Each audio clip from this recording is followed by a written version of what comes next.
and welcome to the 1224 mini podcast.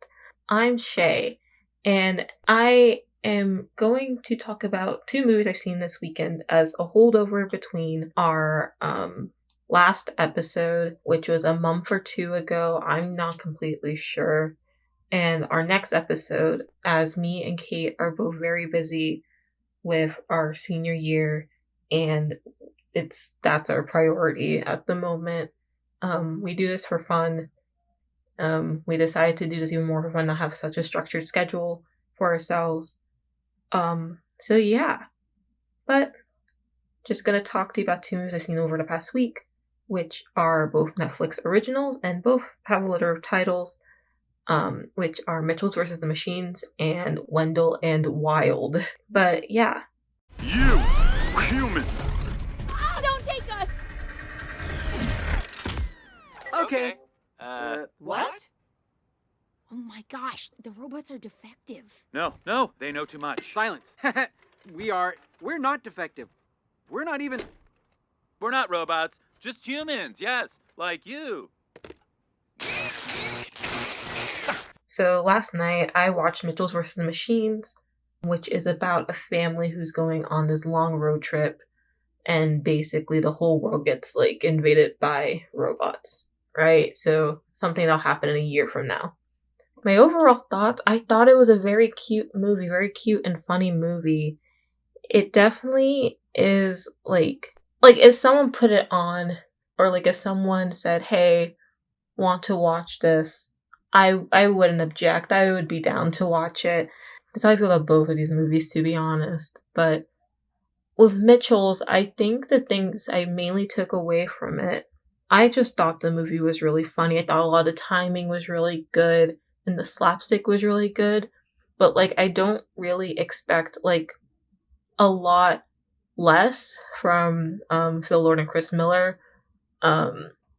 Just because I enjoy a lot of their works. I think a lot of their works are really funny.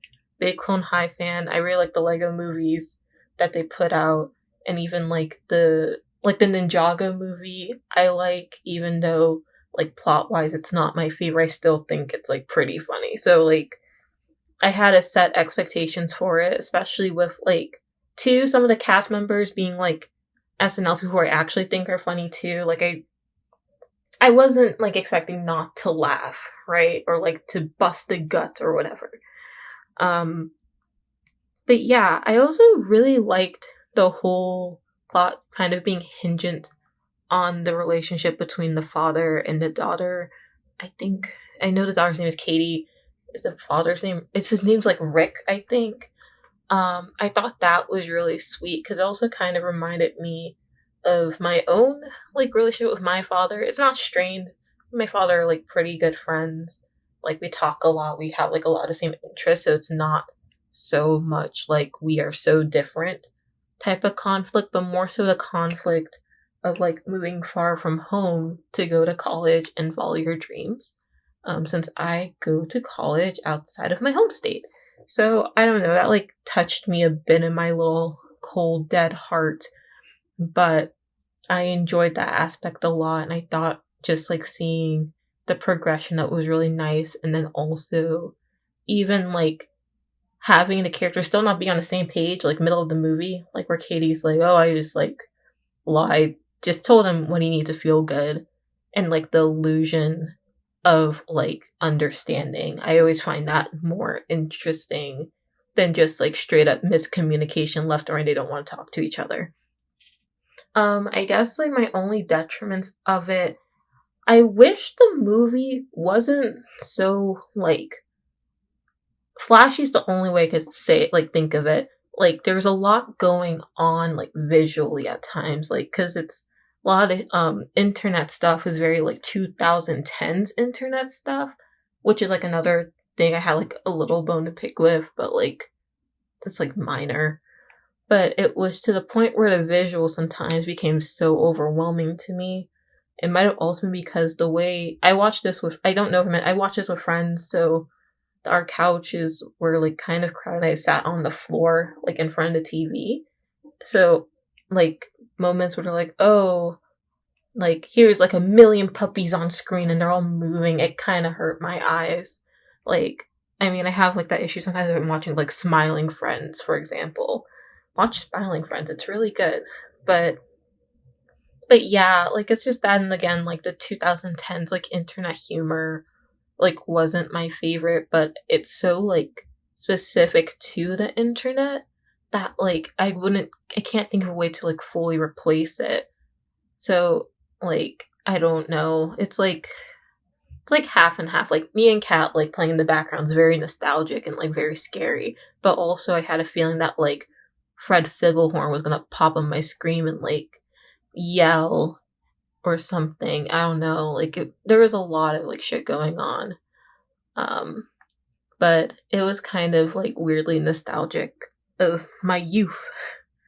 I think that's why also just threw me off because it's like it reminds me of when I was like a child and like Katie in film is like Katie's like a year younger than me canonically. Yeah, because she's in college in 2020. But I don't know. I enjoyed the film overall. I thought the humor was pretty good. Voice cast was pretty good. The son just has a really deep voice, but like after a while you don't really think about it. Also because the voice that's given to child is like so it's like the cadence and the delivery of so many lines is so good that you can forget it. It's kind of like when you watch Gravity Falls. Dipper's voice is like way too deep for like a 12-year-old, but thing is he's 12, so you can excuse it, but also he's like does the voice cracks. This child's like 8. That's why it throws me off, but like I like the voice so much I don't care as much, I think. Also, Alex Hirsch did have involvement with this film. Forgot to say that. I don't remember how extensive the involvement was, but I remember he did have involvement with the film, and like sometimes I'll watch like there's a joke that I'm like, yeah, this feels very like Gravity Falls-esque versus like Phil Lord and Chris Miller-esque, I've noticed.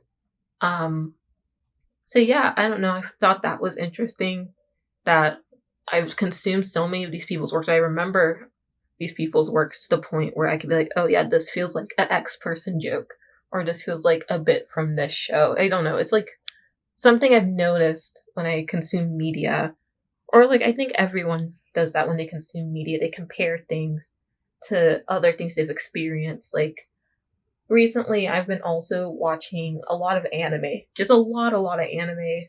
Because this is like the first like full fall, like full like anime season. Where I'm watching multiple things I'm interested in for once, because usually the way I just watch whatever like piques my interest, and usually I don't watch things during release because it's just harder. But since now I have an abundance of streaming services that are doing simulcast, I have been watching a lot of things every week. So, like, I've been watching Nana recently, which is not one of the animes in the fall season, because Nana came out almost a decade ago. Yeah. And like, I remember when I was watching Nana, I was like, this reminds me of Code Lyoko. Like, the way the heads are, like, drawn remind me of Code Lyoko. And then, like, over the summer, I was, like, watching Baki with my dad, because he wanted to watch it. And I had the weirdest, like, I don't know, like, for some reason, I was like, they look like King of the Hill characters to me. And I don't know why. Maybe it's because the way they're proportioned or something. Like, they look like King of the Hill characters, and like Madoka looks like Powerpuff Girls to me. Like, I don't know. Maybe it's like my weird mind mine's not that weird. I don't think I'm so quirky. I'm so unique. Whatever. But like, it's just interesting seeing the associations, and then also like watching things and making those connections is very interesting. But yeah, I liked Mitchell's versus the Machines. Oh, the villain. She was okay. She's a smartphone. She's very justified in her actions. Because Eric Andre really did just literally throw her. Like, yes, it's funny. It's hilarious, even. But still, like, I think that she deserved to, like, enslave mankind as a treat. Like, a little bit. But yeah. So, that's really all my thoughts on Mitchell's vs. Machines. I really liked it. Oh, the art. I keep lying. The art direction. I really like the art direction. It's like, it's by Sony, and Sony, I've noticed, is just is one of the most experimental, like, 3D theatrical studios at the moment. Like, the out of the big ones. Because, like, of course, they did Spider-Verse, but even before then, it's like, did they do Peanuts or was that Blue Sky? I'm really bad with remembering people and who makes what sometimes. I'm sorry. But Sony's stuff is, like, very, like, yes, you can tell it's a Sony movie sometimes, but, like, also they have, like, such a strong sense of, like creative direction when it comes to their movies that, like, I can't help but appreciate whatever's going on. But yeah, I really liked it. I love how painterly some of the backgrounds are. Like, opening scene, it was like the scene after, like, the father broke the laptop, which, by the way, bogus ass scene, because why would you guys tug at the laptop? The laptop's expensive. She needs that for school. Like, I wouldn't even attempt to do something like that if I was the father. I don't know, like, someone's hard-earned money went to that laptop. I wouldn't even dare. That's all I'm saying. But yeah. But, the kitchen was very painterly in that scene where the mother confronted the father. And it didn't even look like 3D, it just looked like concept art, and I really liked it. I liked a lot of the textures that were used on the 3D models. I really love, like, this trend of, like, 2D mixed with 3D. I always loved, like, mixed media stuff in general. Like, I really like Charlie and Lola, which, while not completely, like, mixed media, there's, like, a lot of texture going on. I like things with texture that feel tangible in, like, different ways. I love, like, looking at things. Like, when I watch stuff with friends, I would say, like, oh, this looks chewy. I like things that look chewy, apparently. But I just thought it was really well done in terms of, like, art direction. I like the little, like, 2D doodles that popped up. It really, like, gave off, like, Katie's, like, creative nature. I like that. As the father has more understanding, he gets his own little doodles. I really like that aspect. I like the visual aspect of this film a lot, especially compared to, like, it's like that, like, the organicness of that family next to, like, the rigid, like, coldness of, like, the smartphones and the robot uprising. I realized I forgot to talk about the two robots. I think they were voiced by Phil and Chris. It's so weird saying their first names by themselves. I need to say, like, their full name or, like, just their last name. I'm not friends with them. But I really like those two. Like, again, I could tell, like, their humor very, like, I was like, yeah, this feels like a Clone High bit or, like, a Lego movie bit, and I really enjoyed it. Overall, really liked the movie. Had a lot of fun with it. So yeah. You're the assassin. No, that brick was loose. Eyes ahead. You're drawing attention. Thank God you saved her. I didn't. She got lucky. We used to be friends. You like that prize poodle? Yeah. Why were you up that tower? It's an art project. For when the snow melts. I'm Raul. I don't do friends, Raul. Bad things happen to people I'm close to. Like what? They die. I saw Wendell Wild, like, a week ago now. Less than a week ago. I watched it by myself in my room because I was bored and tired. But I really wanted to watch it, and I just went for it. Even though I would have liked to watch it with people, but I was in a mood where I just didn't want to deal with people. Which is kind of fitting for, like, the main character, Kat. But basically, Wendell Wild is about this girl named Kat who recently got out of juvie and is going to, like, this Catholic school. And she befriends, like, not befriends, but, like, basically she finds out that she's this thing called Hell Maiden, and she is trying to get her parents back because she has a lot of guilt from when they died because she believes it's her fault. And she gets trying to get help from these two demons, Wendell and Wild. That's the best I can summarize this movie because this movie has a lot of stuff going on in it, but, like, in a weird way. So I like the movie a lot. Again, it's one of those movies where it's like if someone said, "Hey, want to watch this movie?" I would be totally down to watch it. But the problem is, it's like the movie's really good, like pretty to look at, right? It's stop motion by the way. Mitchell's is CGI for reference. And then Wendell Wild is stop motion, headed by Henry Selick. I'm pretty sure it's Henry Selick. I want to double check because I don't like getting people's names wrong. But it's stop motion. Like, you can't go wrong with stop. Yes, it's Henry Selick. You can't go wrong with stop motion at all.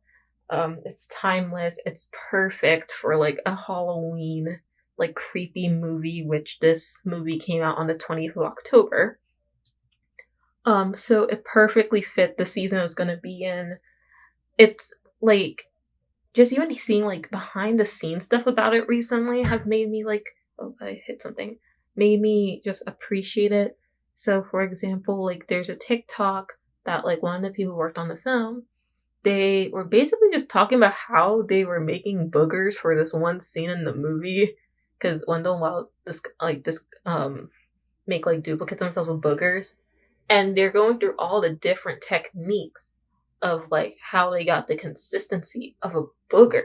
And I just found that so fascinating. Like, stop motion is just something that like I wish we got more of, but I understand why we don't. It's very time consuming. Like, I'm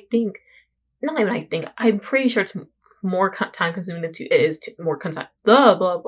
more time consuming than 2D. But it's just so gorgeous every time it happens. Like, I always love it so much. Every time I see, like, oh, new stop motion thing, I get so excited. And I have, like, a sense of whimsy and wonder. I'm just elated. I don't know why I'm saying big-ass words now. My own vocabulary. But I just think it's a beautiful film, especially, and I also really love the character designs in it. Like, Kat's design, like, is so good, and, like, it just reminds me of, like, how I wanted to look kind of as a kid. Because as a kid, I was, like, this really, like, I really want to be, like, goth or something. I liked a lot of creepy things, and I always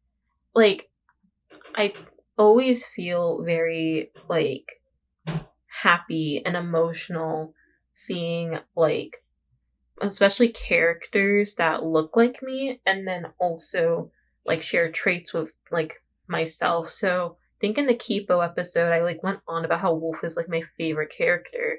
And that's because, like, she's, like, a more guarded character, but the characters never, like, dismiss her for it, or like they never like chalk her up into being like not worth it or just like the mean one. Like, she at the end of the day is still like a person and people love her. And the same thing with Kat is like within this, like in this movie. Like, even though Kat is very guarded and like at times she can be kind of like harsh towards people, no one is like, she does not deserve kindness. Kat deserves kindness. I always like, and she deserves empathy, and she deserves to not blame herself for the death of her parents. And I just really, really admire that aspect of the film. And I also really love that Raul is like a trans character. I just love the diversity presented in this film. I like how it's not even like completely, like, of course, like, it's not, how to explain it, like, it's so diverse, but also there is acknowledgement of like the struggles of that while it not being the main plot of the film, right? So for example, like, Kat is Black, and then usually people who are affected most by like what is it, it's like the school to prison pipeline. I'm also recording this like on a whim, so I might get a lot of things wrong. I didn't do a lot of like recording research. But the school to prison pipeline, like, of course, affects like especially like Black students more. And then like just like some like Raul. I know there's like something mentioned in the film, like I don't know, because I was also thinking like Raul being at like a all girls school while being a trans like man, like also is like something that happens, and like it might also just be like, oh, we're making stay in school for like for like the greater education or something. Something. There's something there. I don't know if I'm phrasing anything correctly, and I'm sorry if I'm not. But I admire basically the art direction of this film and like what characters they choose to include. I also really like, so with Wendell Wild, some people pointed this out already. Wonder and the Demon World, they're very like 2D kind of UPA looking. I really like that, but then when they go to like the real world, quote unquote, they become like more 3-dimensional, more in line with like the actual like characters and how they look. Of course, they look like Key and Peele because this is a Jordan Peele movie. I think it's a Jordan Peele movie in collaboration with Henry Selick. I think Henry Selick had like the whole concept originally. From my understanding, from what I've read, again, I might be completely wrong, but it's nice seeing Keegan Michael Key and Jordan Peele again. However, I'm gonna get to the other detriment I have, the one that I mentioned earlier. But the problem is that Key and Peele and like just the movie in general is supposed to be like humorous, right? It wasn't that funny. I'm gonna be very honest. Like I didn't find a lot of things in this movie like very funny. I wasn't like I might have like, there's like a huff of like air out of my nose. Yeah, I thought the joke was a little funny, but like I wouldn't say it's a humorous movie. And like when there are jokes, I didn't really find anything like funny, right? Which is disappointing just because like Jordan Peele and Keegan Michael Key are like really funny to me. Like I watch Key and Peele like a good amount. Like especially with my me and my family love Key and Peele. Like, and even like in Jordan Peele's like horror movies, like when the humor is there, it's like really good timing and like very good like understanding where to place jokes. But Wendell Wild, like I don't know, like the jokes just weren't landing for me like at all. And then in addition to that, the movie just had too much going on. Like I remember on Tumblr, I like said this movie doesn't have enough going on actually. And I think I was gaslighting myself, which happens. It happens all the time. I think I mentioned in the episode, I gaslit myself into thinking that season 2 of Korra was good when I was watching it. And then I watched season 3 and I said, no, Shayla, you deserve better. You deserve better medium, better plots. But I don't know, like with this movie, there's just too much going on. And like, also because when I watch movies, so fun fact, I don't like watching movies that much because a lot of time at the end, I wonder too much about where the characters are to the point, or like I wish like they explored different things to the point where I just wish it was a TV show, right? And so with this movie, at the end, I was like, I wish that we would get like a TV show with it, right? And that is an indicator that either too much is going on and like it wasn't explored, or there was not enough that it should have been expanded to a TV show so that people didn't feel like there were such limits to what they could put into the movie. And so with this movie, you have, okay, Death with Cat's parents, which ties into like the school to prison pipeline system. Fine. But then you also have like the whole Wendell Wild daddy issues thing, which like I feel like could have worked as a parallel, but like it doesn't. And then, well, it does. It's just that like it feels so rushed, and like I didn't realize that was their dad. Like I didn't realize Rick Grimes. Was it Rick Grimes? Like the big devil character. I didn't realize that there was their father. I just thought it was some guy. I thought it was just like the head of hell, which he is, but I didn't think they were related. And then the guy who looks like Chris Pine, like the Scandinavian guy who looks like Chris Pine, his character was ultimately so useless to the plot. Like, everyone else you can argue has, like, a use to the plot, right? Like, Rahul and Kat, like, Rahul was supposed to be, like, Kat's, like, first friend, because she's never had friends. Perfect. The parents are dead, so you don't see them for much of a movie, but they're, like, very loving, very warm. Like, I love the parents. Then like Raul's mom is like a councilwoman, which like even that part was like, yeah, I guess it makes sense. Then like the whole, like of course Sybil, excuse me, Sybilhan, I can't pronounce her name, but like the popular girl for her whole thing was like, oh, like my parents are like evil. They're gonna shut down the rec center. That's not true. They're shutting the whole neighborhood. There was just so much going on in the film that I wish they either condensed it or they should have just made it like a full-fledged TV show. Like, because I do want to see more of this world that like when like that Cat lives in. I want to see like the sister like also explain more of like what a hell maiden is. Like that's the other thing someone brought up online. I don't remember who because I get just talking off the cuff.